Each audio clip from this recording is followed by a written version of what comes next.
मेरा सस्ता ऑप्शन अभी रहेगा L&T फाइनेंस होल्डिंग पे।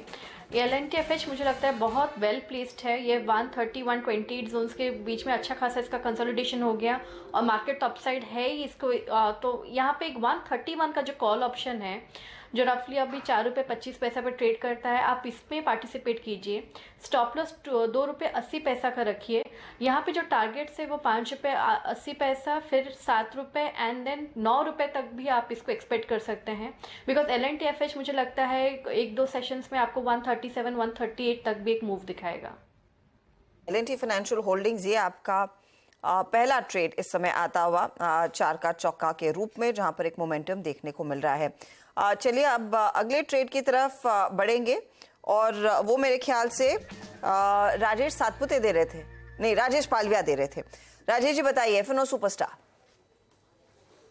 तो हर्षिता जी, F&O सुपरस्टार में हमें स्टॉक जो पसंद आ रहा है वो है जुबिलेंट फूड का। स्टॉक में देखें तो एक अपस्लोपिंग चैनल में स्टॉक ट्रेवल करते हुए दिख रहा है डेली वीकली टाइम फ्रेम पे। आज के सेशन में लॉन्ग बिल्टअप यहाँ पे डेटा में बनते हुए दिखे।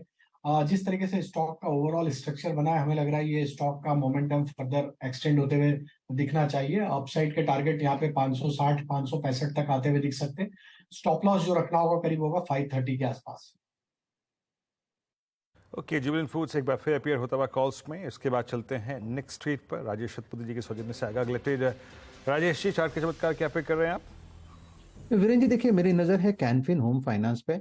अगर आप इसका स्ट्रक्चर देखें डेली चार्ट पे, तो यहाँ पे एक जो करेक्टिव मूव था पिछले 5 दिनों में, I think that seems over to me. यहाँ पे 10-20 DMA का सपोर्ट लेके यहाँ पे मूव शुरू हुआ है और इसका जो टारगेट बनेगा, अगर आप स्विंग ट्रेडिंग की बात करें तो शॉर्ट टर्म स्विंग का टारगेट होगा 810 का, लेकिन चार्ट कहता है कि ये 830 840 तक पोजिशनली जा सकता है। तो Canfin home finance is a buy. Stop loss आप मेंटेन करें 780 का।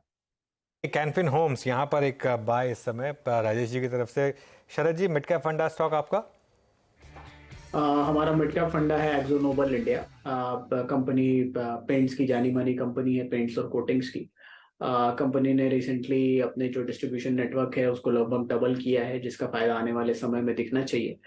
कंपनी के प्रोडक्ट्स मेनली इंटीरियर पेंटिंग वगैरह के काम में आते हैं, जहाँ पे ग्रोथ काफी स्ट्रांग है। पेंट इंडस्ट्री ओवरऑल लगभग 65,000 करोड़ से अगले 5-7 सालों में 1 लाख करोड़ तक जानी चाहिए इंडिया में, तो उसका भी फायदा इनको ऑब्वियसली मिलेगा ही। और वैल्यूएशन वाइज सबसे सस्ती कंपनी है। इसके अलावा जो पाउडर कोटिंग सेगमेंट है उसके यूजेज आपके विंड मिल के ब्लेड्स में भी है, मरीन में भी, मरीन मेंटेनेंस में भी है, और प्रीफैब स्ट्रक्चर जो एल्युमिनियम वगैरह के हैं उसमें भी इनोवेटिव प्रोडक्ट्स हैं इनके। कुछ इनोवेटिव प्रोडक्ट्स हैं जो इनके ऑटो पेंट्स में काफी बढ़िया अट्रैक्शन इनको मिल रहा है आने वाले समय में। तो टोटल पेंट इंडस्ट्री में लगभग 60-61% आपका हाउसिंग से आता है और बाकी का इंडस्ट्रियल सेगमेंट से आता है।